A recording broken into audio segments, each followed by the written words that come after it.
I'm going to show you how to work front post and back post double crochet stitches, or if you're a UK crocheter, you'll know these as treble crochet stitches.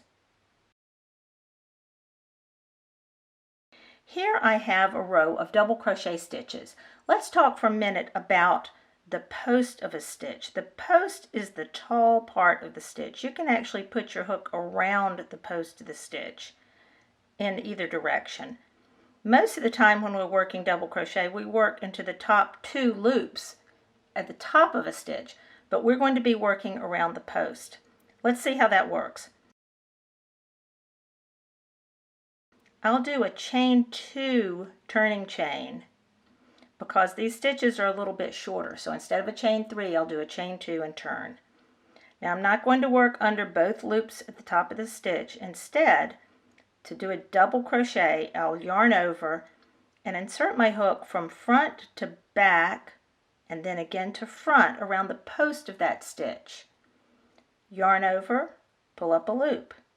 Yarn over, pull through 2, yarn over, pull through 2, just like a regular double crochet. And you'll see that my double crochet is now around the post of that stitch and it's sitting up toward the front of the fabric, so it creates a texture. Let me show you that again. Yarn over, go around front to back to front around the post, yarn over and pull up a loop, and then complete my double crochet with a yarn over and pull through 2 times. So that's a front post double crochet. For back post double crochet, it's very similar. Begin with a yarn over. This time it's a back post. I'm going from back to front to back around the post of the stitch. Then yarn over and pull a loop, and watch that loop. It's coming to the front and then it's coming back around to the back. Then yarn over, pull through 2, yarn over, pull through 2. It's a little bit trickier to do a back post double crochet, but look, there it is sitting behind my other double crochet. I'll do it again. Yarn over, back to front to back. Here's what's going on back here. Yarn over and pull that all the way through, back around to the back.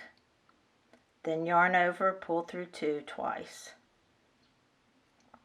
So there I have 2 front post and 2 back post double crochet stitches.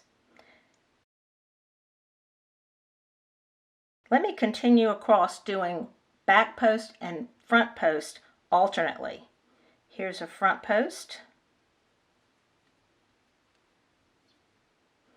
and then a back post. And then a front post, and then a back post. At the end of the row, I'm going to do a half double crochet into my turning chain because that more closely matches the height of those front post and back post stitches. You can see I have a front post and a back post, front, back, front, back. When I turn them around, that back post, that last one I did, now looks like a front post because it's sitting up front. And if I like, let me do a turning chain, chain 2 turning chain. If I do a front post around that post and a back post around that back post, and I alternate putting front posts and front posts and back posts and back posts, I'll get a double crochet ribbed fabric.